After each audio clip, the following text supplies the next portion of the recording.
Eleanor Matthews stumbles upon a hidden trail beneath Asheville's historic streets. Her garden sculptures, a mysterious dog named Rex, and decades-old secrets point to a revelation that could rewrite art history. But who buried the truth, and why is it emerging now?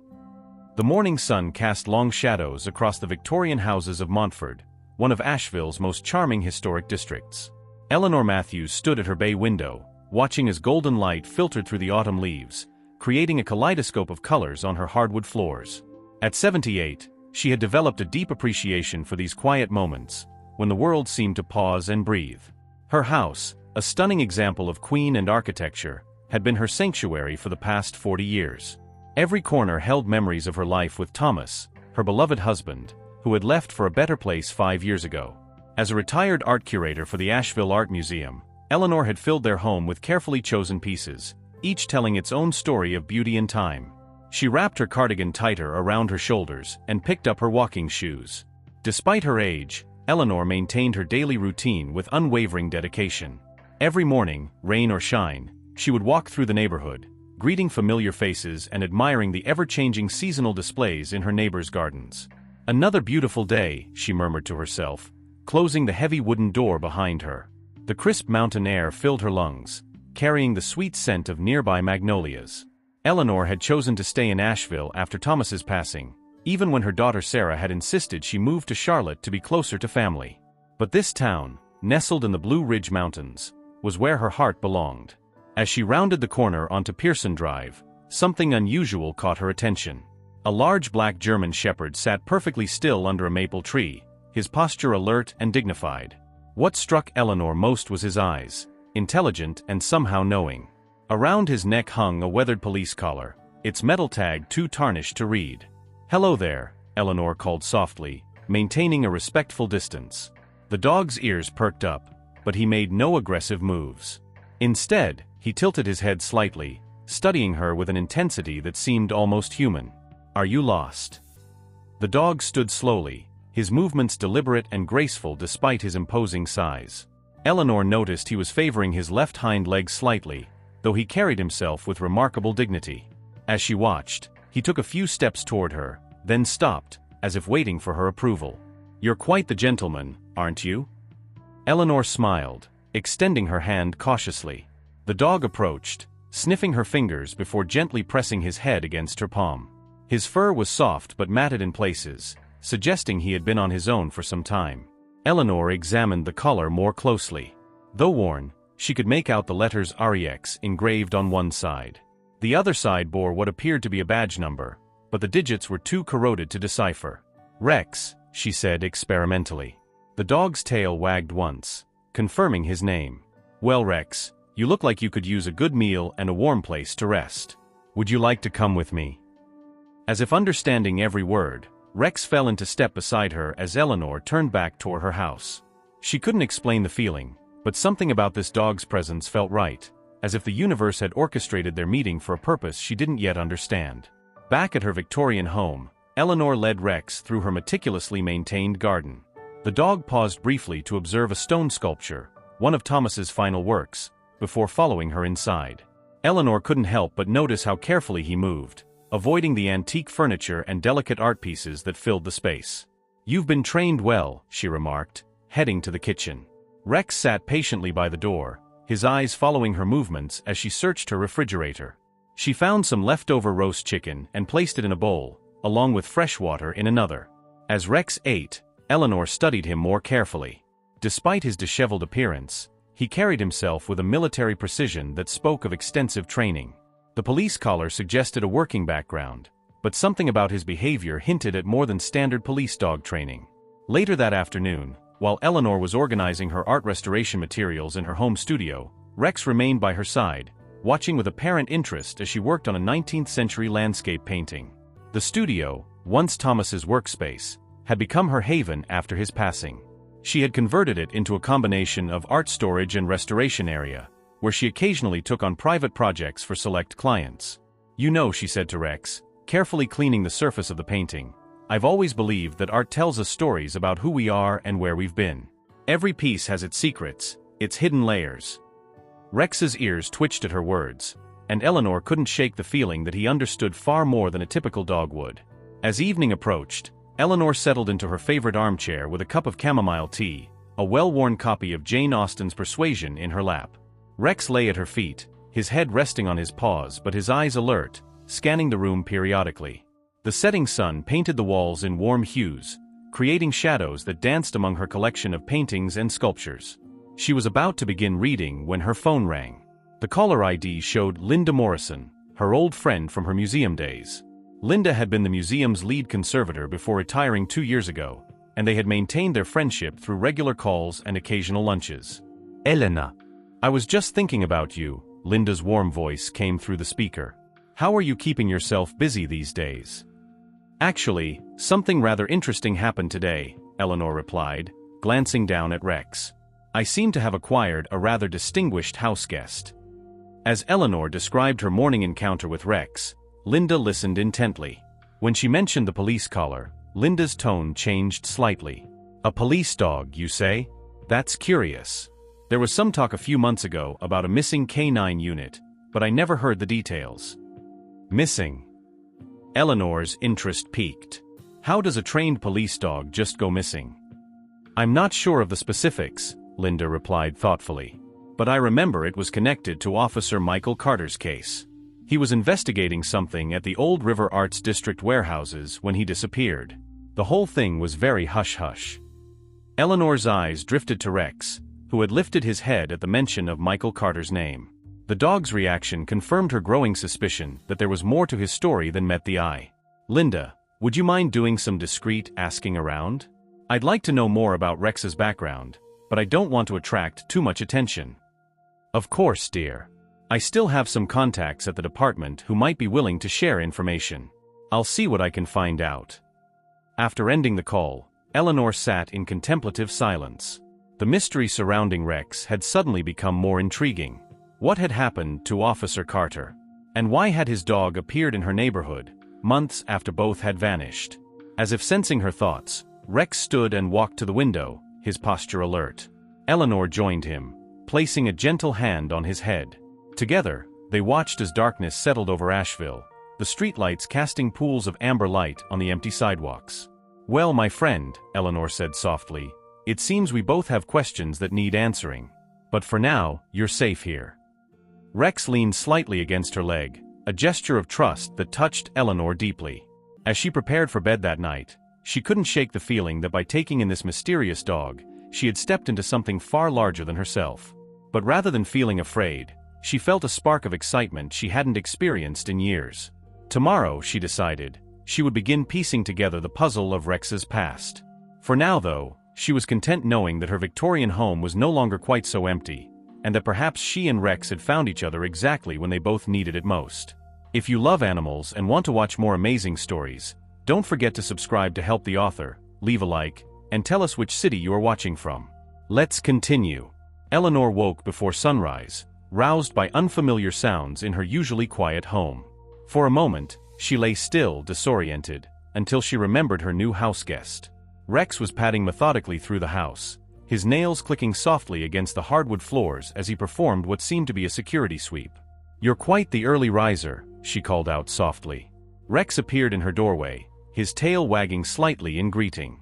In the pre-dawn light, Eleanor noticed something she hadn't seen before, a slight irregularity in his collar's surface. After putting on her robe and slippers, she approached him slowly. "May I?" she asked, reaching for his collar.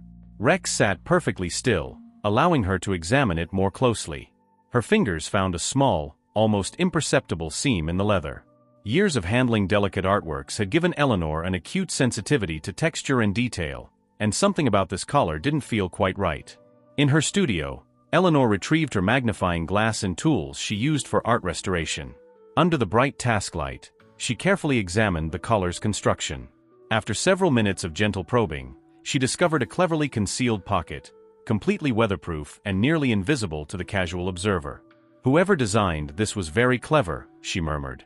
Inside the pocket, she found a small USB drive, no larger than her thumbnail. Rex watched intently as she held it up to the light, his ears forward and alert. "I suppose this is what you've been protecting all this time." Eleanor's hands trembled slightly as she considered the implications. This wasn't just a lost dog story anymore. Rex had been carrying something important, something deliberately hidden. She thought back to Linda's words about Officer Carter's disappearance and the undisclosed investigation he had been conducting. After making breakfast for herself and Rex, Eleanor called Linda. "I need your expertise," she said without preamble. "And your discretion."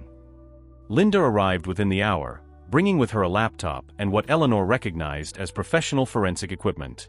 Despite being retired, Linda had maintained her credentials and occasionally consulted on art authentication cases. "Show me what you found," Linda said, setting up her equipment on Eleanor's dining room table. Rex positioned himself between them and the window, his posture attentive but relaxed. Eleanor handed over the USB drive, explaining how she had discovered it. Linda examined it carefully before connecting it to her specialized laptop. "It's encrypted," she announced after a few moments. "High-level stuff, too. This isn't your average password protection. Can you access it?" Linda's fingers flew over the keyboard. "Maybe. I still have some programs for my consulting work." "But Eleanor," she paused, looking at her friend seriously, "we need to talk about what we're potentially dealing with here. This level of security suggests sensitive information." Eleanor glanced at Rex, who was watching them with those intelligent eyes. "I think that's exactly why he found me, Linda. He needs our help to uncover whatever Officer Carter was investigating." As Linda worked on decrypting the drive, Eleanor shared her morning coffee ritual with Rex in her garden. The autumn air was crisp, and fallen leaves crunched beneath their feet as they walked among Thomas's sculptures. Eleanor found herself talking to Rex about her late husband, about their shared passion for art, and about the legacy of creativity he had left behind. "Thomas always said that art was humanity's way of leaving clues about our true nature," she told Rex, who listened with apparent interest. "Each piece tells a story, not just about its subject, but about the time and place it was created, about the artist's hopes and fears, about the society that produced it." A sudden exclamation from inside drew their attention. They found Linda staring at her laptop screen, her expression a mixture of triumph and concern. "I'm in," she announced. "And Eleanor, you need to see this." The files contained detailed information about art movements throughout Asheville, but not the legitimate kind. There were photographs of familiar warehouses in the River Arts District, but with annotations highlighting hidden spaces and underground access points. Financial records showed transactions involving millions of dollars, all carefully disguised as routine business dealings. "This appears to be documentation of a sophisticated operation," Linda explained, scrolling through the files. "They've been using Asheville's art scene as a cover for something bigger. Look at these shipping manifestos. They don't match the official records I remember from the museum."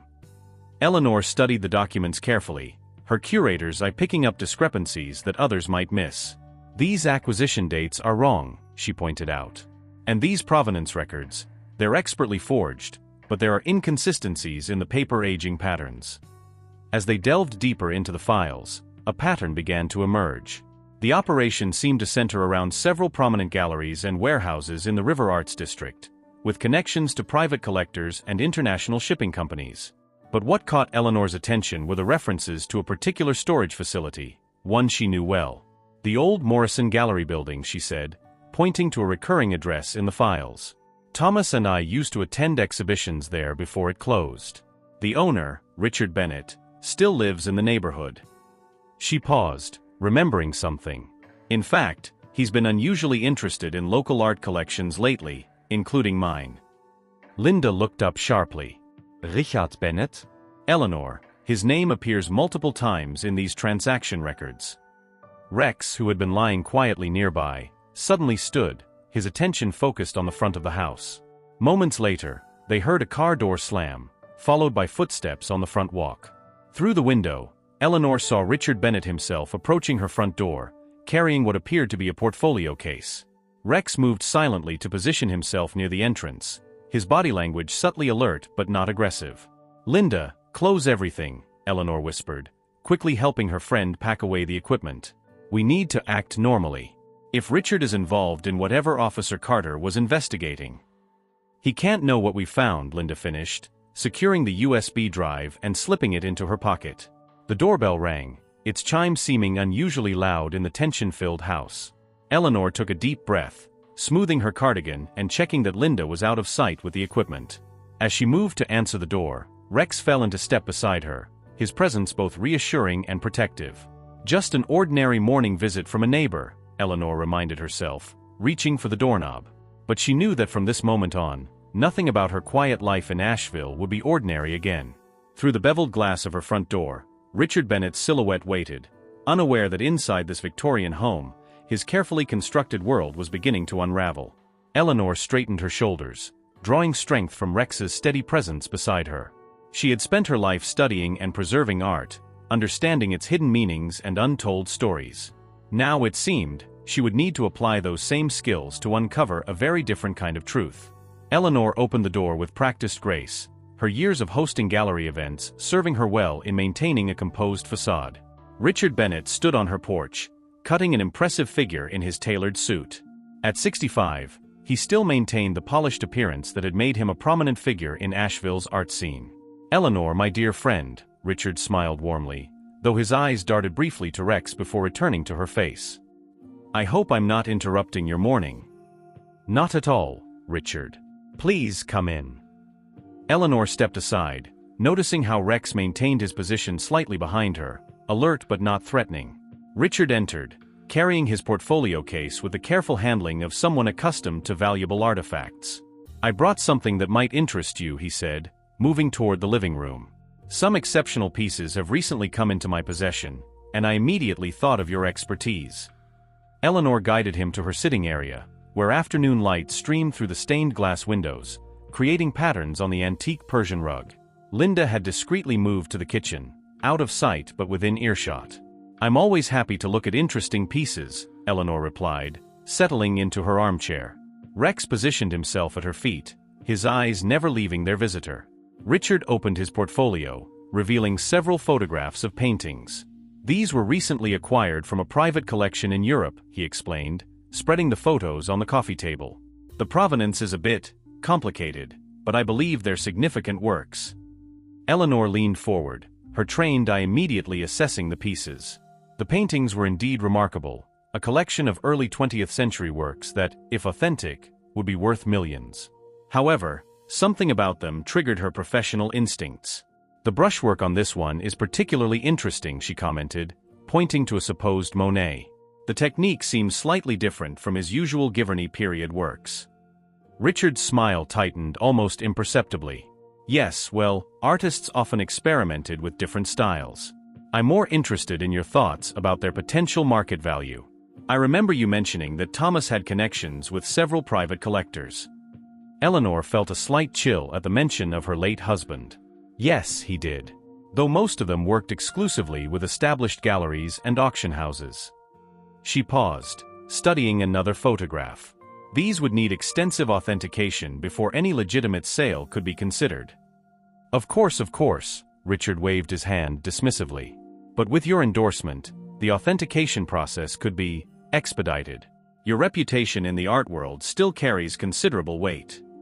As they discussed the paintings, Eleanor noticed subtle inconsistencies that her years of experience had taught her to recognize. The aging patterns in the photographs didn't quite match the purported dates. The canvas textures visible in the detailed shots showed characteristics more common to modern materials. Rex suddenly lifted his head, his attention drawn to the portfolio case that Richard had placed beside his chair. The movement didn't escape Richard's notice, and Eleanor saw a flash of something: concern? Fear? Cross his face. "That's an unusual dog you have there," Richard commented, trying to sound casual. Don't recall seeing him before." "He found me yesterday," Eleanor replied truthfully. "He seems to have excellent taste in art. Notice how intently he studies the paintings." Richard's laugh seemed forced. "Indeed. Speaking of art, I've been meaning to ask about Thomas's collection of preliminary sketches. I remember him mentioning some remarkable Renaissance studies." Eleanor felt her guard rise further. Thomas had never collected Renaissance sketches. His passion had been modern American sculpture. Richard would have known this. She maintained her pleasant expression, years of diplomatic gallery work serving her well. "I'm afraid you must be thinking of someone else. Thomas's collection focused primarily on contemporary works." A subtle shift occurred in Richard's demeanor. "Ah, my mistake. Memory plays tricks sometimes. He began gathering the photographs, his movements more hurried than before. I should be going. But please, consider what we discussed. These pieces could be a remarkable addition to the Wright collection. As Richard stood to leave, Rex moved to stand between him and Eleanor, maintaining a protective but non-threatening presence. Through the living room window, Eleanor noticed a black SUV parked across the street that she didn't recognize from the neighborhood. "I'll show you out," Eleanor said, rising smoothly. As they walked to the door, Richard made one final attempt. "Eleanor, I know we've both seen many changes in the art world over the years. Sometimes, the old ways of doing things need to evolve. Think about my offer. You could be part of something extraordinary." "I'll certainly give it careful consideration," Eleanor replied diplomatically, opening the door. After Richard left, Eleanor watched through her window as he walked to his car, noticing how he glanced back at the house several times. The black SUV pulled away shortly after Richard's departure. Linda emerged from the kitchen, her face serious. "You handled that beautifully, Eleanor. But I'm worried. Those paintings in the photographs were forgeries," Eleanor finished. "Excellent ones, but forgeries nonetheless. The question is, why would Richard show them to me? He must know I'd recognize the inconsistencies." "Unless he was testing you," Linda suggested. "Trying to gauge your reaction, see how much you might suspect." Eleanor sank into her chair, feeling the weight of the morning's events. Rex came to her side, resting his head on her knee in a gesture of comfort. She stroked his ears absently, her mind racing. "Linda, we need to look at those files again. There must be a connection between Richard's sudden interest in Thomas's collection and whatever Officer Carter was investigating." Linda retrieved her laptop, and they began a more thorough examination of the encrypted files. As they dug deeper, they discovered references to a sophisticated operation involving art authentication and international shipping. "Look at this," Linda pointed to a series of entries. "These shipping manifests show regular deliveries to the old Morrison Gallery building, but the official customs declarations don't match the insurance values." Eleanor studied the documents, her experience in art valuation highlighting the discrepancies. "They're using the art world subjective pricing to move something else. The paintings Richard showed me, they're not just forgeries, they're cover for whatever they're really trading." Rex suddenly stood alert, moving to the window with focused attention. Outside, the afternoon had begun to fade, casting long shadows across Eleanor's garden. The black SUV had returned, parking further down the street this time. "We're being watched," Linda said quietly, joining Eleanor at the window. Eleanor felt a strange calm settle over her. After years of quiet retirement, she had stumbled into something far larger than herself. But rather than fear, she felt a familiar excitement, the same thrill she used to get when uncovering the secrets of a newly discovered artwork. "Then we'll need to be very careful about our next steps," she said, watching as Rex maintained his vigilant position. Richard's visit wasn't just about those paintings. He's worried about something, or someone. As evening approached, Eleanor and Linda made plans. They needed to understand the full scope of what they were dealing with, but they also needed to protect themselves. The USB drive containing Officer Carter's investigation had opened a door into a hidden world operating beneath Asheville's artistic surface, and Eleanor was beginning to suspect that her late husband's art connections might hold more secrets than she had ever imagined. Rex stayed close to Eleanor as she and Linda worked, his presence a constant reminder of the mystery that had brought him to her door. Whatever Officer Carter had discovered, it was clear that his loyal partner was continuing his mission, choosing Eleanor as an ally in uncovering the truth hidden behind the elegant facade of Asheville's art world. As night settled over Asheville, Eleanor found herself in Thomas's old studio, surrounded by the remnants of his artistic legacy. The room remained largely unchanged since his passing, his tools still arranged on the workbench, sketches pinned to corkboards, and unfinished sculptures draped in protective cloths. Rex lay near the door, his watchful presence now a comforting constant. Linda had gone home to analyze more of the encrypted files, but not before helping Eleanor set up a secure means of communication. They had agreed to avoid phones for anything sensitive, instead using an old-fashioned method Thomas had taught Eleanor years ago, a simple but effective code based on art history references. Eleanor pulled out Thomas's old journals, leather-bound volumes filled with his thoughts on art, sketches, and notes about his various projects. She had never fully explored them after his passing, the pain of loss too fresh. Now, she wondered if there might be clues hidden within their pages. "What secrets were you keeping, my love?" she whispered, opening the earliest journal from their first years in Asheville. Rex raised his head, watching as she began to read. The first entries were familiar: Thomas's excitement about moving to Asheville, his plans for their future in the arts community, his joy at finding their Victorian home. But as Eleanor read deeper into the journals, she discovered entries that made her pulse quicken. March 15, 1985. Met with Arby again about the foundation project. Something feels off about the proposed acquisitions. The provenance documentation doesn't match the wear patterns on the pieces. When I raised concerns, he became defensive. Need to look into this further. Eleanor's hands trembled slightly. R.B. Richard Bennett. The entry was from nearly 40 years ago, yet it suggested that Richard's involvement in questionable art dealings went back much further than anyone suspected. As she continued reading, a pattern emerged. Thomas had been documenting inconsistencies in various art acquisitions throughout Asheville, particularly those connected to Richard Bennett's galleries. But he had kept his suspicions private, instead focusing his energy on creating his own authentic works and building their legitimate art consultation business. A later entry caught her attention: September 8, 1990. The tunnels beneath the Morrison Gallery could be the key. The original plans from the city archives show a network of storage rooms that don't appear on current blueprints. Sarah's friend at the planning office helped me access the original documents. If what I suspect is true, the entire operation centers around these hidden spaces. Eleanor sat back, stunned. Sarah, their daughter, had never mentioned helping Thomas with anything related to the Morrison Gallery. Was it possible she knew more about her father's discoveries? Rex suddenly stood, his attention focused on the studio's window. Eleanor moved quietly to dim the lights, remembering the black SUV from earlier. Through the glass, she could see a figure moving through her garden, using the sculptures as cover. The moonlight revealed it to be a young woman, her movements cautious but purposeful. Before Eleanor could react, Rex gave a soft whine of recognition. The sound carried a note of friendliness that made Eleanor pause. She watched as the woman approached the studio's side door, then heard a pattern of soft knocks that made her heart skip a beat. It was the same sequence Thomas had always used. With Rex's relaxed demeanor giving her courage, Eleanor opened the door. The woman quickly slipped inside, pulling back her hood to reveal features that Eleanor hadn't seen in months. Sarah. Eleanor gasped, staring at her daughter. "What are you doing here? Why didn't you use the front door?" Sarah quickly embraced her mother, then knelt to greet Rex with surprising familiarity. "Mom, we need to talk. I should have told you this years ago, but Dad made me promise to wait until it was absolutely necessary." She pulled out a small notebook from her jacket pocket. "And after what happened to Officer Carter, I think that time is now." Eleanor sank into Thomas's old chair, her mind reeling. "You knew about your father's investigation?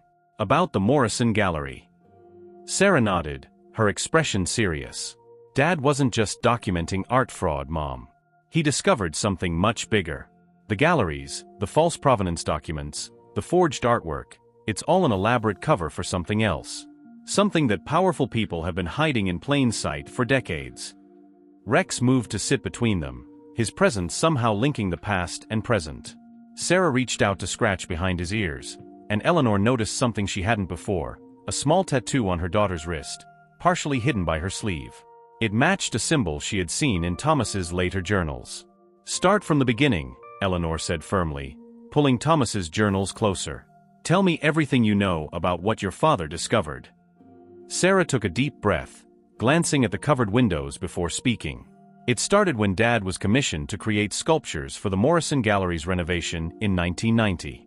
While working in the basement, he found something in the old tunnels, something that changed everything he thought he knew about Asheville's art world. As Sarah began her story, Eleanor felt pieces of the puzzle shifting into place. Thomas's sudden interest in underground architecture, his meticulous documentation of art transactions, his insistence on teaching Sarah about hidden compartments and security measures. It all pointed to a discovery that had shaped their lives in ways Eleanor was only now beginning to understand. Rex stood alert but calm, moving between the windows as Sarah spoke, his trained behavior suggesting he was familiar with this type of clandestine meeting. Eleanor wondered how many secrets this remarkable dog had been part of, how many midnight conversations he had guarded. "Dad knew that someday someone would need to continue his work," Sarah explained, pulling more documents from her bag. He chose Officer Carter because of his background in art crimes and his integrity. What Dad didn't expect was for Richard Bennett to figure out the connection. Eleanor thought back to Richard's visit earlier that day, his careful probing about Thomas's collection suddenly taking on new meaning. The Renaissance sketches he mentioned, they weren't a mistake, were they? He was sending a message. Sarah's expression confirmed her suspicion. Those sketches are part of what Dad discovered. They're real, Mom, and they're not just valuable, they're historically explosive. Their existence would rewrite art history as we know it, and some very powerful people want them to stay hidden. As the night deepened around them, Eleanor felt the weight of responsibility settling on her shoulders. Thomas hadn't just left her a collection of art and memories, he'd left her a legacy of truth waiting to be unveiled. With Sarah's help, Rex's protection, and Linda's expertise, she finally had the pieces needed to complete the puzzle her husband had started decades ago. But as she looked at the concern in her daughter's eyes and felt the tension radiating from Rex's alert posture, Eleanor knew that discovering the truth would test everything she thought she knew about art, trust, and the price of justice. The quiet life she had built in her Victorian home was transforming into something she never expected, a central point in a decades-old mystery that her own husband had worked to uncover. "Show me everything," Eleanor said, her voice steady with determination. "It's time I learned what Thomas was trying to protect." Sarah spread a collection of photographs across Thomas's old workbench, each one protected in archival-quality sleeves. Eleanor leaned closer, her trained eye immediately recognizing the significance of what she was seeing. The sketches and the photographs were extraordinary, preliminary studies for some of the most famous Renaissance masterpieces, but with subtle, crucial differences from the known versions. If you love animals and want to watch more amazing stories, don't forget to subscribe to help the author, leave a like, and tell us which city you are watching from. Let's continue. These were hidden in the Morrison Gallery tunnels? Eleanor asked, carefully examining each image. The paper aging, the ink composition, the artistic technique, everything suggested authenticity. Sarah nodded, pulling out more documentation from her bag. Dad found them by accident while working on the gallery renovation. They were sealed behind a false wall, preserved in a climate-controlled chamber that shouldn't have existed according to any official blueprints. Eleanor studied a particular sketch that caught her attention, a preliminary study for one of Leonardo da Vinci's less famous works. But this version showed significant differences in composition and included marginal notes that contradicted accepted historical accounts. These notes, Eleanor pointed to the elegant Renaissance script, they suggest that our entire understanding of the relationship between certain Renaissance masters might be wrong. If these are authentic, art history textbooks would need to be rewritten. Rex, who had been monitoring the windows, came to inspect the photographs, his behavior suggesting he recognized them. Sarah noticed Eleanor's questioning look. "Officer Carter documented everything about these sketches," she explained. "He spent months verifying their authenticity using modern forensic techniques. Rex was with him during every examination. He's probably recognizing the scent of the original papers." Linda arrived shortly after midnight, having decoded more files from the USB drive. Her expression was grave as she set up her laptop. "Eleanor, what I found confirms our worst suspicions. The art forgery operation isn't just about money, it's about controlling historical narrative." The women gathered around the computer as Linda pulled up detailed records. The documents revealed a complex web of transactions and relationships spanning decades. At the center was the Morrison Gallery, but its true purpose appeared to be something far more significant than displaying art. According to these records, Linda explained, the gallery's basement level was extensively modified in the 1960s, well before Richard Bennett took ownership. The modifications included sophisticated climate control systems and security measures far beyond what would be necessary for a standard art storage facility. Sarah pulled out another document, a mapped overlay of Asheville's underground structures. Dad discovered that the tunnels connect to other locations throughout the historic district.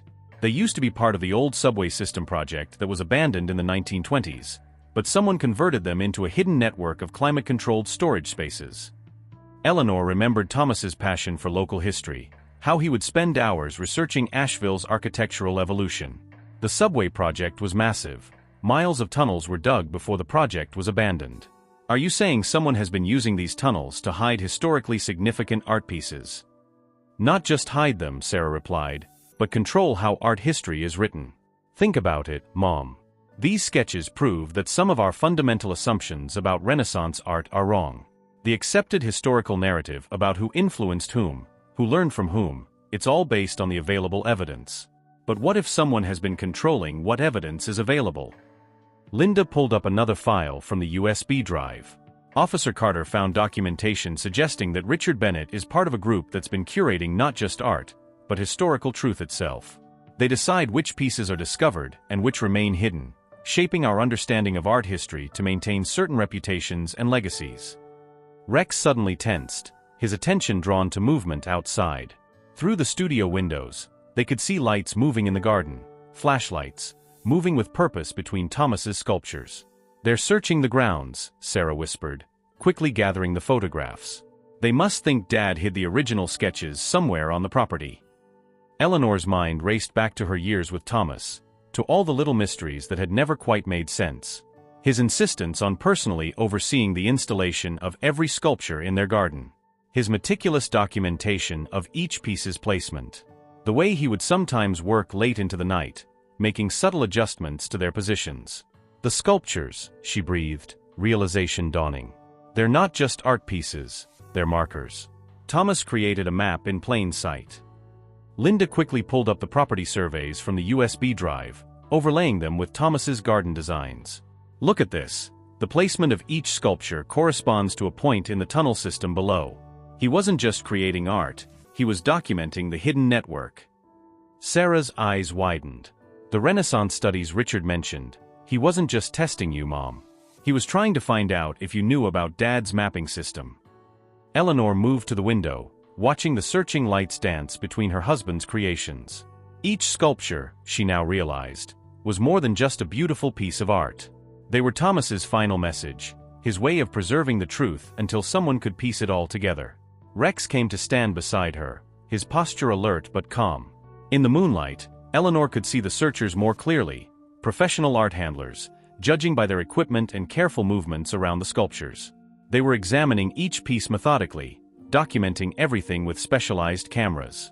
"We need to figure out what Thomas was trying to tell us," Eleanor said, turning back to her daughter and Linda. "These sculptures are the key to something bigger than just the hidden sketches." Sarah pulled out her father's notebook again. "There's more." Dad left encoded messages in his journal entries. He knew Richard's group would eventually figure out what he'd discovered, so he created multiple layers of protection. The real treasure isn't the sketches themselves, it's what they prove about art history, and why certain people are so desperate to keep that information hidden. As they worked through the night, piecing together Thomas's complex puzzle, Eleanor felt a growing sense of purpose. Her husband hadn't just been an artist, he'd been a guardian of historical truth, using his talent to protect knowledge that others wanted to suppress. Now it was up to her, with the help of Sarah, Linda, and Rex, to complete his mission. The Renaissance sketches were just the beginning. Somewhere in the labyrinth beneath Asheville streets, hidden in tunnels mapped by Thomas's sculptures, lay evidence that could transform our understanding of art history. But as Eleanor watched the searchers in her garden, she knew that bringing that truth to light would require all the skills and knowledge she'd acquired in her long career, and perhaps a few she didn't know she possessed. Rex moved between the windows, maintaining his vigilant watch, his training evident in every controlled movement. Eleanor wondered if Officer Carter had discovered the full scope of Thomas's work before his disappearance. The dog's presence felt increasingly like a bridge between past and present, connecting all the pieces of this elaborate puzzle. "Mom," Sarah said softly, "there's something else you need to see." She pulled out one final photograph, this one showing a detailed close-up of one of Thomas's last sculptures. Hidden in the texture of the stone, barely visible unless you knew exactly where to look, was a sequence of numbers, dates that corresponded to entries in his journals. Eleanor touched the photograph gently, recognizing her husband's artistic signature in the deliberate tool marks. "He left us a trail to follow," she whispered. "Now we just have to be brave enough to follow it." As dawn approached, Eleanor, Sarah, and Linda moved their investigation to the garden. The searchers had departed an hour earlier, leaving behind only disturbed mulch and shifted garden lights as evidence of their presence. Rex patrolled the perimeter while the women examined Thomas's sculptures in the growing light. "Your father always insisted these pieces needed specific lighting," Eleanor mused, adjusting one of the garden spots back to its original position. "Now I understand why. The shadows are part of the code." The morning sun cast long shadows across the garden, creating patterns that connected the sculptures in ways that weren't visible during the day. Sarah consulted her father's notebook, comparing the shadow patterns to his sketches. "Look at this," she pointed to a series of intersecting lines in the notebook. Dad recorded the shadow patterns during different seasons. The sculptures aren't just marking tunnel locations, they're creating a calendar that points to specific dates. Linda pulled up the encrypted files on her laptop. The dates match entries in these records. Each shadow alignment corresponds to a significant acquisition or movement in the art world over the past 30 years. Eleanor approached the central sculpture, an abstract piece Thomas had titled Perspective Study No. 7. Unlike his other works, this one had never been displayed in galleries or offered for sale. It remained in their garden, its seemingly random angles and curves now revealing themselves as anything but random. He positioned this one to catch the morning light exactly at sunrise, Eleanor realized, watching as the sun's rays hit specific points on the sculpture's surface. The angles create reference points to all the other pieces. Sarah walked the garden's perimeter, counting steps between sculptures and consulting the notebook. There's a mathematical progression here. Each distance is calculated based on the golden ratio, the same principle used in Renaissance art.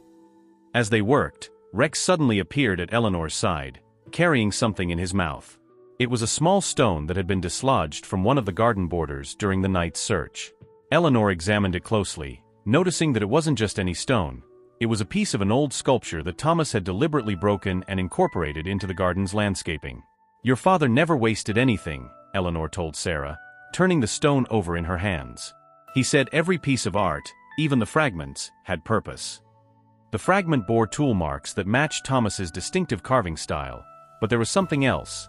Tiny numbers, almost invisible, etched into the natural textures of the stone. Linda photographed them with her specialized equipment, enhancing the image on her laptop. "Their coordinates," she announced, comparing them to the old tunnel maps.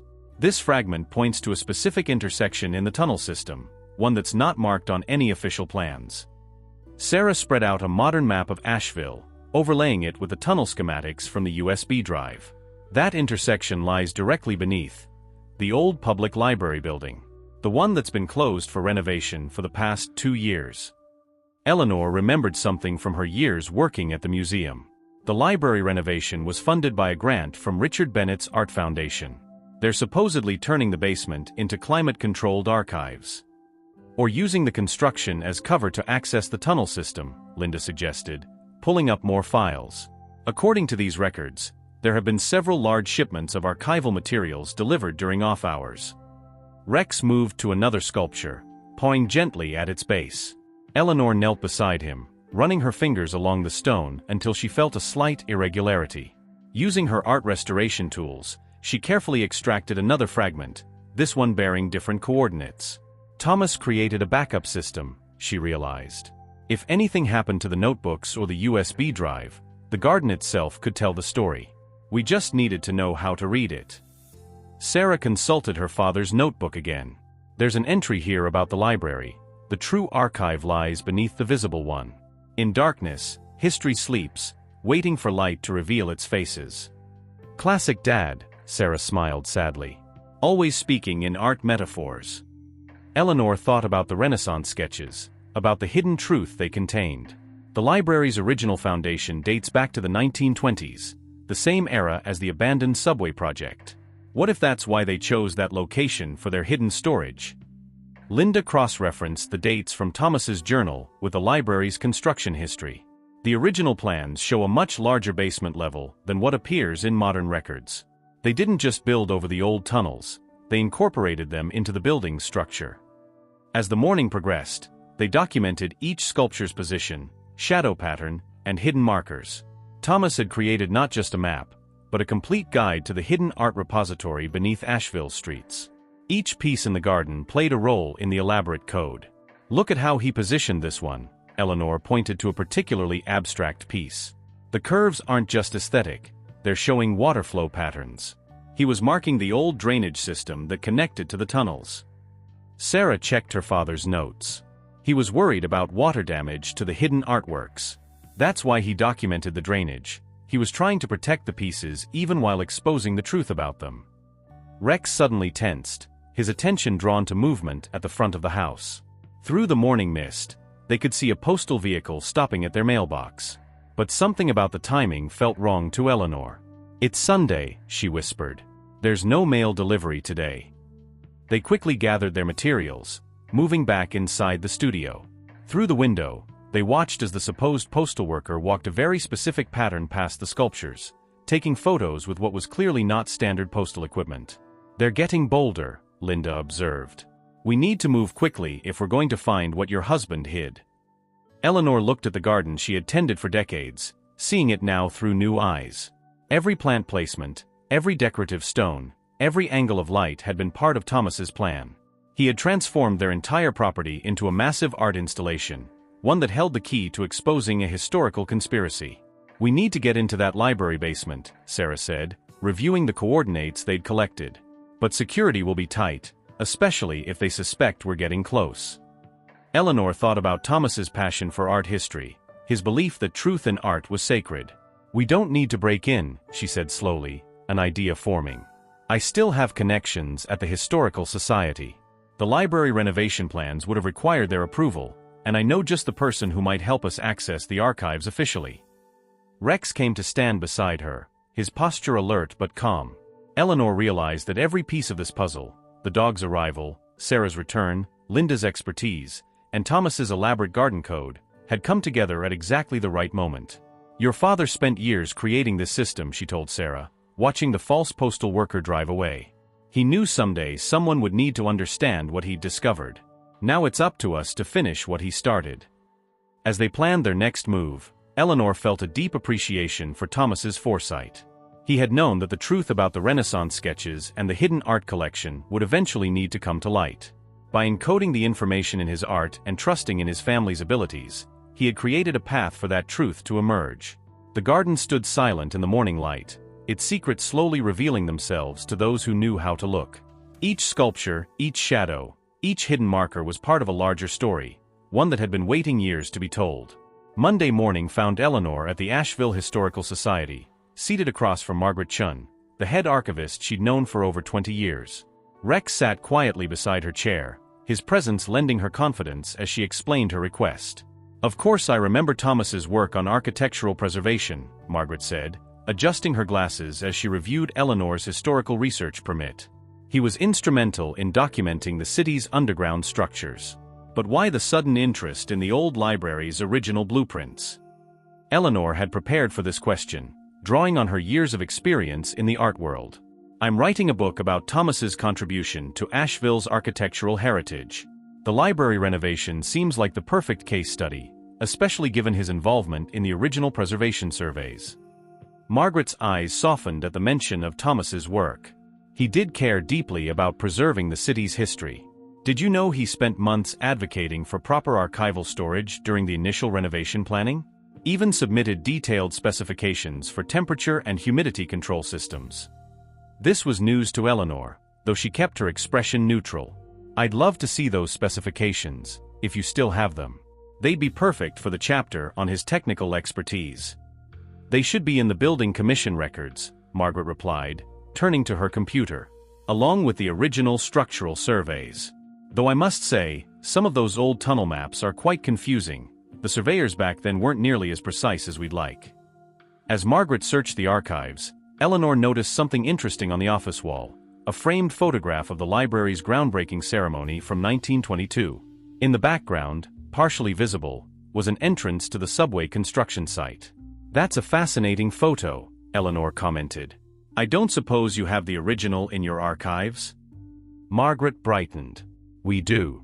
In fact, we have several albums from the subway project. They're in our special collections room. I could get them for you while the building commission records are being retrieved." While Margaret was gone, Eleanor quickly texted Linda, who was waiting nearby with Sarah. Original subway photos found. Could show tunnel entrances not on official maps. Rex's ears perked up at approaching footsteps, but it was only Margaret returning with several leather-bound albums and a stack of architectural drawings. "Here we are," she said, spreading the materials on her desk. "Though I should warn you, the renovation records are a bit of a mess. We received multiple revisions of the plans, some with significant discrepancies." Eleanor leaned forward with genuine interest. "Discrepancies? Margaret nodded, pulling out several blueprints. See these basement storage areas? The dimensions changed dramatically between submissions. The Historical Society actually raised concerns about potential damage to the original foundation, but Mr. Bennett's team provided documentation showing the changes were necessary for modern archival standards. Eleanor studied the plans carefully, her trained eye catching details that others might miss. The various revisions told a story, one of gradual, deliberate modifications that went far beyond normal renovation requirements. Would you mind if I photographed some of these for reference? Eleanor asked, already planning how to compare them with the coordinates from Thomas's garden. Not at all, Margaret replied. Though the lighting in here isn't great. Why don't we take them to the research room? The document scanner there would give you much better quality. As they walked through the Historical Society's quiet halls, Eleanor noticed small details that seemed increasingly relevant. Old photographs showing the city's underground development, maps marking long-forgotten utility tunnels, and architectural studies of buildings that had been connected to the subway project. In the research room, Margaret helped Eleanor set up at the scanner, then excused herself to take a phone call. Left alone, Eleanor worked quickly, documenting everything that might be useful. Rex remained by the door, his posture suggesting he was comfortable but vigilant. The subway project albums proved to be a goldmine of information. Beyond the official photographs were handwritten notes, engineer sketches, and detailed observations about the soil conditions and existing cave systems that had complicated construction. One note particularly caught Eleanor's attention: natural limestone caverns extend beneath proposed library site. Additional reinforcement required. Current mapping incomplete due to extensive branching of cave system. Eleanor's phone buzzed quietly. A text from Linda. Found something in the encrypted files. Carter discovered financial records showing massive power usage in the library basement, even during construction delays when the building was supposedly empty. Another text followed quickly. Sarah recognized some of the equipment specifications. They match conservation systems used in major museum restoration labs. Eleanor was photographing a particularly detailed tunnel map when Margaret returned, looking somewhat concerned. Eleanor, I hate to rush you, but I just received a call from the renovation committee. Apparently there's some confusion about access to the old library records. They're requesting we halt any document reproduction until they can review the authorization protocols. Oh. Eleanor kept her voice casual while continuing to scan. That seems odd for public records. Margaret looked uncomfortable. Yes, well, apparently some of the architectural elements are considered sensitive from a security perspective. Mr. Bennett was quite insistent. I completely understand, Eleanor said smoothly, finishing her last scan. Security is paramount when dealing with historical structures. I think I have enough for my initial research anyway. As they walked back to Margaret's office, Eleanor noticed a familiar black SUV parked across the street. Actually, Margaret, would you mind if we used your side entrance? Rex gets anxious around traffic. Once safely away from a historical society, Eleanor met Linda and Sarah at their predetermined location, the small coffee shop where Thomas used to sketch during his lunch breaks. The wall still displayed several of his early drawings of the library building. They're watching the Historical Society, Eleanor reported, settling into a corner booth. Bennett must have someone monitoring records requests. Linda opened her laptop, adding Eleanor's scans to their growing collection of evidence. These tunnel photographs are incredible, she said, overlaying them with their modern map. Look how the natural cave system creates a network that connects multiple buildings in the historic district. Sarah studied the construction notes. Dad's sculptures weren't just marking tunnel locations, they were mapping the entire cave system. The water flow patterns he recorded matched these original survey marks perfectly. Rex, settled under their table, suddenly raised his head toward the window. Outside, they could see Richard Bennett himself entering the Historical Society building. He's getting nervous, Linda observed. These records must confirm something he doesn't want found. Eleanor thought about Thomas's meticulous documentation, his careful placement of every sculpture, every hidden marker. We need to move quickly. It won't take them long to figure out what we've accessed. Sarah pulled out her father's notebook, comparing it to the newly acquired maps. There's a pattern here. The cave system created natural chambers that were later expanded during the subway project. According to these notes, one of the largest chambers lies directly beneath. The library's rare book room, Eleanor finished, remembering something. Thomas always said that room had the best foundation in the building. He called it a fortress within a fortress. Linda pulled up the power usage records. The energy consumption patterns suggest major climate control systems operating far below the library's main basement. They've created a sophisticated storage facility down there. For more than just books, Sarah added. Dad's notes suggest the chamber connects to several other access points throughout the historic district. They could move items in and out without ever going through the library itself. Eleanor studied the overlaid maps, seeing how Thomas's sculpture garden created a perfect mirror of the underground network. Every angle, every shadow line pointed to specific intersections in the cave system. Your father didn't just leave us a map, she told Sarah. He left us a key to the entire operation. The question is, how do we use it? Rex's posture subtly changed, and through the window they saw Richard Bennett exit the Historical Society, speaking intently on his phone. His expression suggested the conversation wasn't going well. We need to access that underground chamber, Linda said quietly. All the evidence points to it being the center of their operation. Eleanor watched Bennett's car pull away, thinking about Thomas's passion for truth and art, his belief in preserving history accurately. We don't need to break in, she said slowly. We need to think like Thomas. He didn't just leave us directions. He left us a legitimate way to access everything. We just have to find it in his clues. As they gathered their materials, Eleanor felt a familiar excitement building, the same feeling she used to get when uncovering the hidden details in a painting during restoration. Thomas had created an elaborate puzzle, knowing that someday someone would need to understand not just where to look, but how to look properly. The library's secrets were within reach, but accessing them would require all of their combined skills: Eleanor's art expertise, Linda's technical knowledge, Sarah's understanding of her father's methods, and Rex's trained instincts. As they left the coffee shop, Eleanor glanced at Thomas's sketches on the wall, seeing them now as what they truly were, the first pieces of a plan years in the making. Back in Thomas's studio, Eleanor, Sarah, and Linda spread out all their collected evidence: the architectural drawings, tunnel maps, Thomas's notebooks, and the photographs from the Historical Society. Rex lay nearby, watching as they pieced together the final elements of Thomas's plan. Look at this, Sarah said, pointing to one of her father's last journal entries.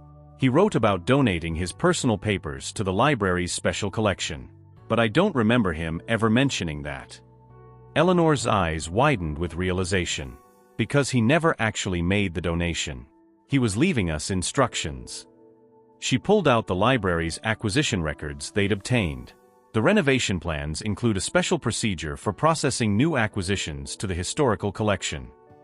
Linda quickly pulled up the relevant documents on her laptop. According to the library's protocols, major acquisitions require a complete assessment of storage requirements. That includes a thorough inspection of the proposed storage space, Eleanor finished. Thomas knew that a significant enough donation would require the library to grant access to their storage facilities, including the secure areas in the basement. Sarah flipped through her father's notebook. There's more. Dad listed specific items he planned to donate: his complete collection of architectural drawings, historical photographs, and personal papers, all carefully chosen to require climate-controlled storage. Eleanor studied the list. These items would absolutely qualify for their highest level of preservation protocols. The library would have to demonstrate their storage capabilities before accepting such valuable historical documents. And look at this, Linda added, examining the renovation plans. The secure storage areas can only be accessed through the rare book room, exactly where Thomas's notes led us. Sarah pulled out her phone, showing them an email she discovered in her father's archived accounts. He had already started the donation process. The preliminary paperwork is still on file with the library board. All it needs is the executor's signature to proceed. Eleanor felt a surge of emotion as she realized the elegance of Thomas's plan. As his widow and the executor of his estate, I have the legal authority to complete the donation. We don't need to break in. We can request a formal inspection of the storage facilities as part of the acquisition process. Linda cross-referenced the library's procedures. The protocols are clear. For donations of this significance, the library must demonstrate proper storage conditions to the donor's representative. They can't refuse without raising serious questions about their facilities. And Dad made sure his donation would be significant enough to require the highest security clearance, Sarah added.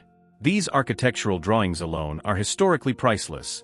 They document buildings that no longer exist. Rex suddenly stood, moving to the studio window. Through the glass, they could see one of Thomas's sculptures catching the afternoon light in a particular way. The shadow it cast aligned perfectly with markings they'd found on the old tunnel maps.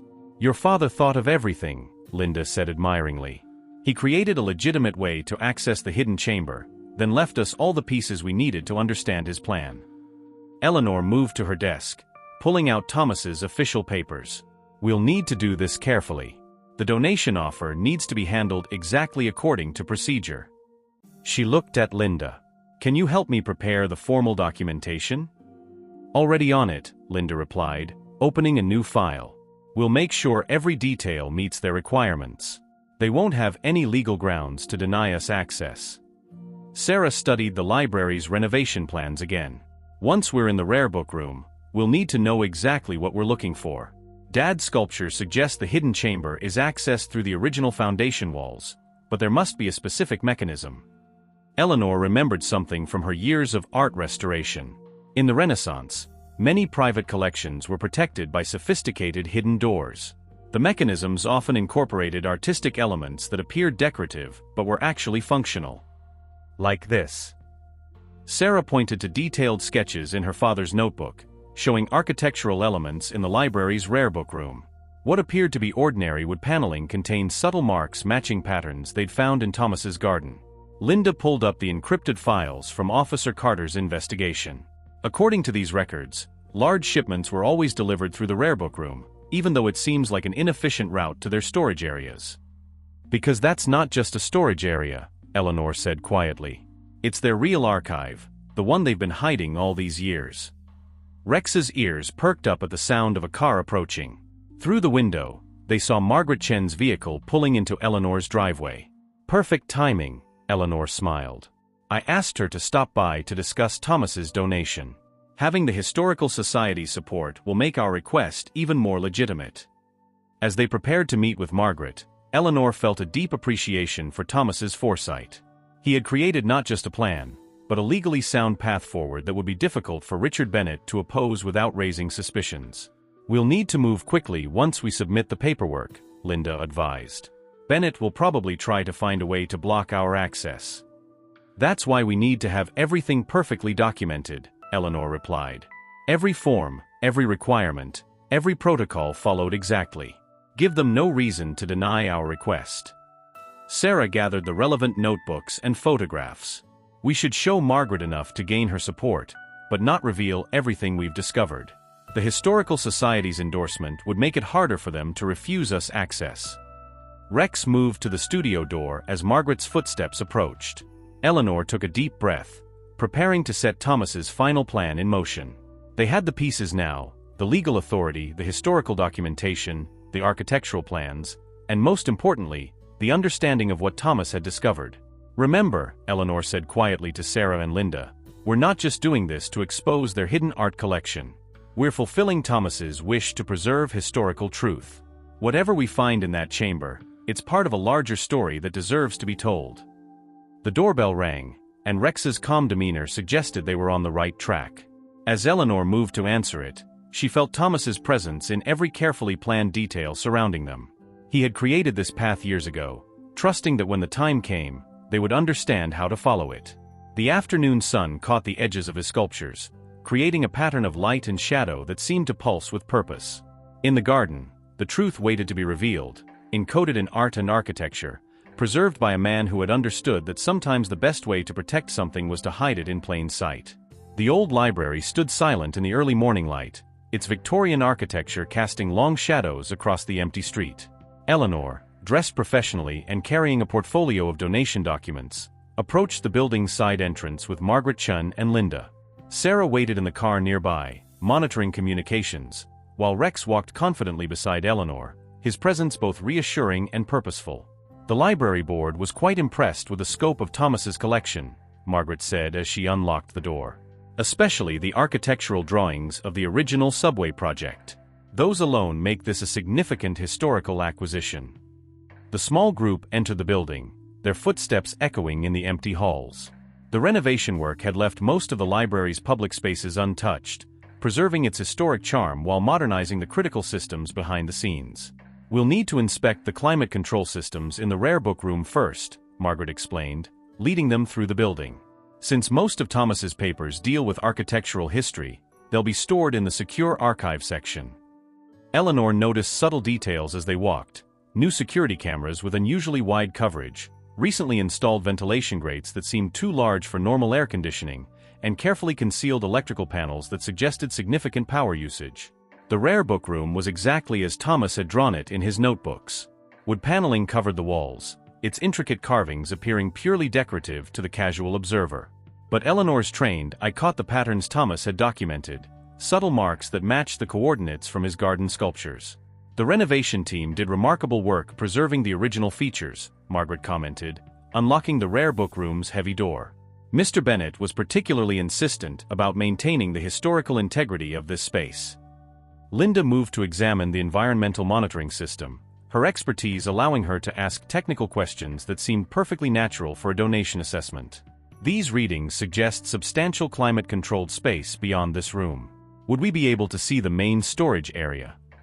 "Of course," Margaret replied, "though I should mention that some sections are currently occupied with renovation materials. Mr. Bennet's team is still working on optimizing the storage systems." As Margaret went to retrieve additional keys, Eleanor studied the wood paneling more closely. Thomas's notebooks had indicated a specific section that aligned with both the garden sculpture shadows and the original tunnel maps. Rex moved purposefully to one panel, sitting down and looking up at Eleanor expectantly. She smiled, recognizing the spot from Thomas's drawings. The panel's carved details included a subtle series of marks that matched patterns found in Renaissance architectural drawings, the same period as the hidden sketches they were seeking. Linda joined her, pretending to examine the room's humidity monitors, while actually comparing the panel's location to their mapped coordinates. "Everything matches," she whispered. "This has to be the access point." Margaret returned with a ring of keys and a tablet computer.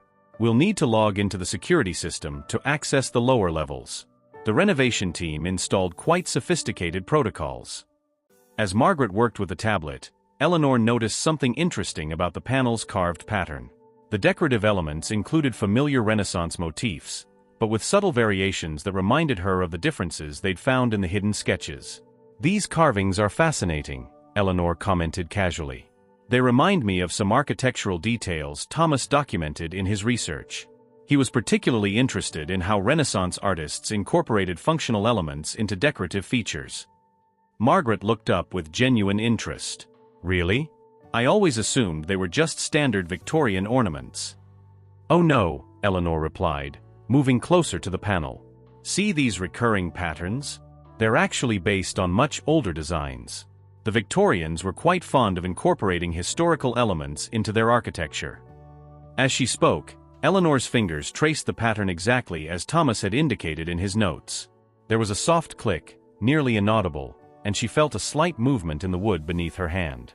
Linda, positioned by the environmental controls, quickly engaged in a technical discussion with Margaret about temperature variations, drawing her attention away from Eleanor's careful manipulation of the panel.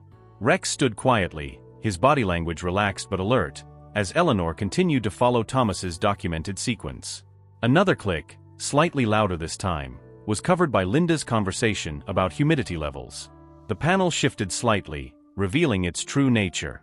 Behind the Victorian ornamentation lay an ingeniously engineered mechanism that transformed the decorative wood panel into a concealed door. Eleanor's heart raced as she realized Thomas's calculations had been perfect. The panel's location aligned exactly with the tunnel system they discovered in the historical records. "Margaret," Eleanor said casually, "would you mind if we checked the temperature readings in the main storage area now? I want to make sure they'll meet the conservation requirements for Thomas's original drawings." "Of course," Margaret replied, moving toward what she believed to be the standard access door. "Though I should warn you, some areas are still under renovation." Her voice trailed off as she opened the door, revealing something unexpected. Instead of construction materials and temporary storage, they found themselves looking at a sophisticated archival facility that showed no signs of ongoing renovation work. The space beyond was immaculate and fully operational. Climate-controlled cases lined the walls, their contents carefully organized and catalogued. But it was the center of the room that drew their attention. A series of specialized display cases contained what appeared to be preliminary sketches for some of the most famous Renaissance artworks in history. "This isn't..." Margaret started, clearly confused. These facilities were supposed to be under construction. Eleanor moved carefully through the room, her expertise allowing her to recognize the true significance of what they were seeing. These weren't just storage units. They were museum-grade display cases designed for priceless artifacts. "Margaret," she said gently, "I think we found something that changes everything we thought we knew about Asheville's art history." Rex stayed close to Eleanor as they explored the space, his behavior suggesting he was familiar with the environment. In one corner, they found evidence of Officer Carter's previous investigation, specialized photography equipment and documentation tools carefully hidden behind storage units. Linda was already documenting everything with her tablet, her experience with museum security systems allowing her to understand the sophisticated setup they discovered. "This facility was never meant for library storage," she said quietly. "It's a private museum, hidden right beneath our feet." As they moved deeper into the facility, they found more hidden treasures, not just Renaissance sketches, but entire collections of historically significant artworks that had been carefully concealed from the world. Each piece was meticulously preserved, but kept secret from scholars and the public. Margaret stood in shocked silence, her professional training warring with the implications of what they discovered. "All these years," she whispered, "we were told the basement levels were unusable due to the old tunnel system." Eleanor approached a particular display case, her heart racing as she recognized one of the sketches Thomas had documented in his journals. "These aren't just valuable artworks," she explained. "They're pieces of historical evidence that could change our understanding of Renaissance art completely." The sound of a door opening somewhere above made them all freeze. Rex's posture changed slightly, but he remained calm, suggesting whoever was approaching was familiar. "That would be the library's renovation team," Margaret said, checking her tablet. "They weren't scheduled to be here today." Eleanor knew they had to act quickly. They had found what Thomas had discovered years ago, the hidden collection that Richard Bennett and his associates had been protecting. But more importantly, they had found it legally, with witnesses and proper documentation. "Margaret," Eleanor said firmly, "as the executor of Thomas's estate and a professional art curator, I need to formally document everything we found here. These facilities clearly exceed what's needed for standard library storage, and their existence raises serious questions about the renovation project's true purpose." Linda was already sending their documented evidence to secure servers, ensuring that what they discovered couldn't be hidden again. Sarah, monitoring from outside, would be updating their backup systems with everything they found. As footsteps approached from above, Eleanor stood ready to face whatever came next. They had followed Thomas's path exactly as he had planned, using legitimate means to uncover a truth that had been hidden for decades. Now, surrounded by evidence that would reshape art history, she understood completely why he had gone to such lengths to preserve this discovery. The hidden chamber, with its priceless contents and sophisticated security, stood as testament to both the lengths some would go to control historical narrative and the careful planning of those who fought to protect the truth. As the footsteps grew closer, Eleanor felt Thomas's presence in every detail of the plan that had led them to this moment. The footsteps grew louder as Richard Bennett himself appeared at the entrance to the hidden chamber, flanked by two members of his renovation team. His confident expression faltered as he took in the scene before him, Eleanor, Linda, and Margaret standing amid the exposed evidence of decades of secrecy, with Rex calmly positioned beside them. "Eleanor," Richard said, attempting to maintain his composure, "this area isn't ready for inspection. The renovation work is still in progress." "I think we both know that's not true, Richard," Eleanor replied calmly. "This facility is fully operational, and has been for quite some time. The question is, why was it kept hidden?" Margaret stepped forward, her professional authority evident in her stance. "As the Historical Society's head archivist, I need an explanation for this unauthorized facility. These are climate-controlled museum cases, not library storage units." Richard's eyes darted to the Renaissance sketches visible in the nearest display case. "This is a private collection, properly maintained and documented. We have every right to protect our investments." "Private collection?" Eleanor moved to the case containing the sketch Thomas had documented. "These pieces belong to history, Richard. They're evidence of artistic connections that could transform our understanding of the Renaissance period. They should be studied, shared with scholars, not hidden away. Linda had positioned herself near the environmental controls, subtly continuing to document the facility. The power consumption alone suggests this has been operational for years, long before the renovation project began. Richard's expression hardened. You don't understand the complexities involved. These pieces were acquired legally, but their existence raises difficult questions about accepted historical narratives. We've been protecting them until the academic world is ready for such revelations. Who gave you the right to make that decision? Eleanor challenged. Thomas discovered this years ago, didn't he? That's why he created his elaborate system of clues, to ensure the truth would eventually come out. A look of grudging respect crossed Richard's face. Thomas was brilliant, I'll give him that. He understood what we were trying to accomplish here, but he disagreed with our methods. He believed all art should be accessible, studied, shared. He didn't understand that some truths need to be revealed gradually. Margaret had been examining the catalog system on a nearby computer terminal. These records go back decades. The Historical Society should have been informed about a collection of this significance. My father knew you would try to keep this hidden. Sarah's voice came from the entrance as she joined them, holding up Thomas's notebook. That's why he left us a trail that couldn't be erased. Every sculpture in our garden, every journal entry, every architectural detail, they all led here. Richard sighed, looking suddenly tired. Do you have any idea how many powerful institutions would be affected if these sketches became public?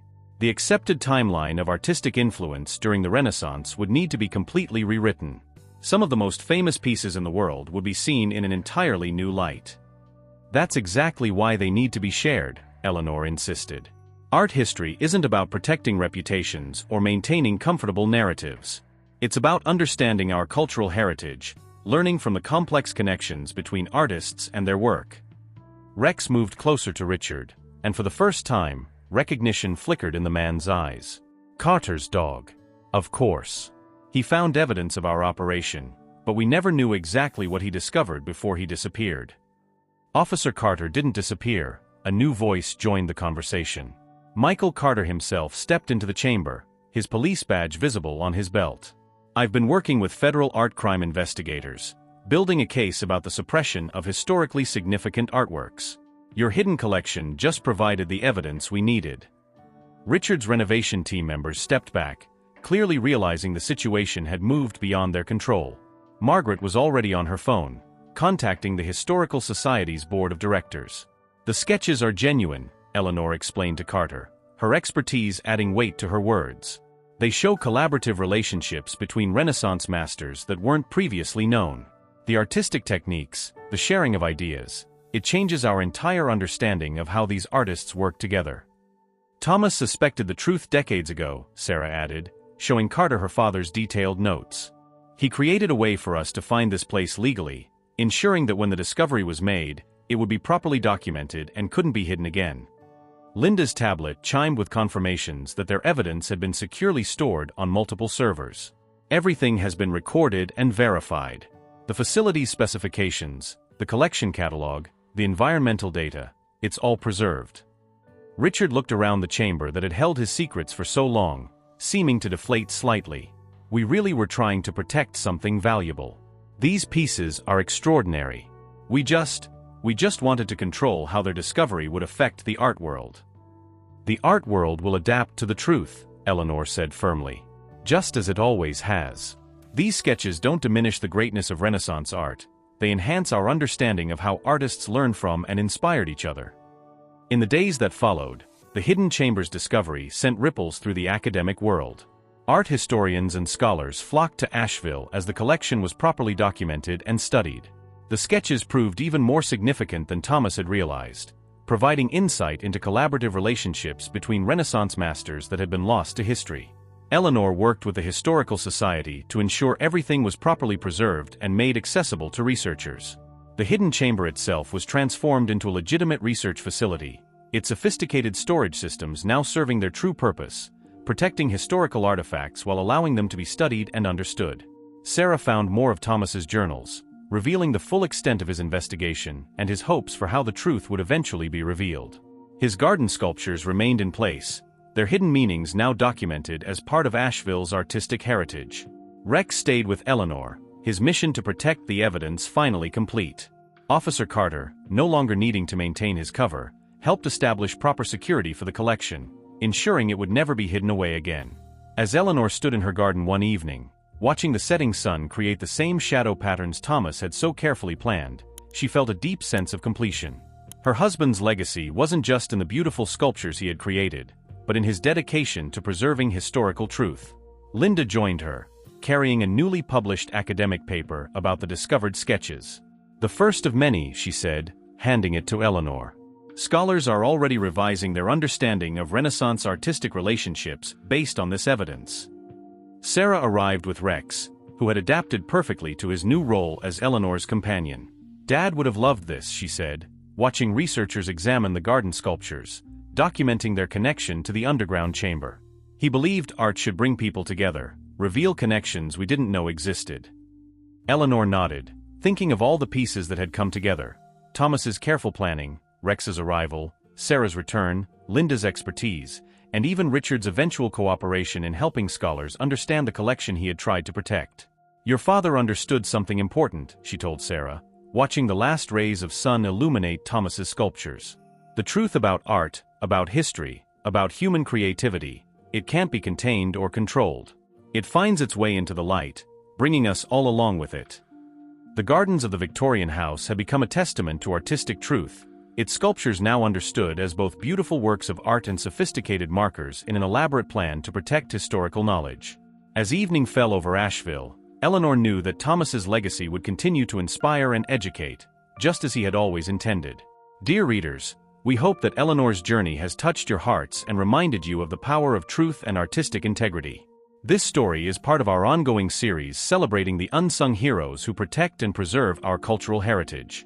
If you enjoyed this tale of mystery, art, and dedication, please subscribe to our channel for more inspiring stories. Don't forget to leave a like and share your thoughts in the comments below. Are there hidden artistic treasures in your city waiting to be discovered? Let us know where you're watching from, and join us for our next adventure into the fascinating world of art and history.